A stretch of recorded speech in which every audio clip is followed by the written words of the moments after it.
បាទគោរពជំរាបសួរបងប្អូនពលករឬក៏សិក្ខាកាមទាំងអស់ដែលរស់នៅក្នុងប្រទេសជប៉ុនតោះបងប្អូនណាដែលមានមិនទាន់មានស៊ីមប្រើមកអាច comment ខាងក្រោមឬក៏អាចតែឆាតតាក់ទងនៅក្នុង Messenger ក៏បានដែរចង់បានស៊ីមទាន់ promotion ថ្មីអញ្ចឹងបងប្អូនទាំងអស់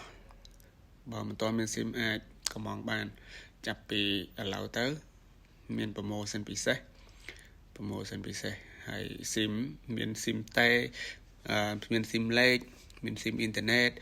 សម្រាប់យកបង្កើតកម្មវិធីអីក៏បានដែរដូចជាកម្មវិធីជប៉ុនដូចជា LINE ដូចជា Pay ដូចជា AU Pay ហ្នឹងហើយបង្កើតកងធនាគារបង្កើតអីនៅក្នុងប្រទេសជប៉ុនបាន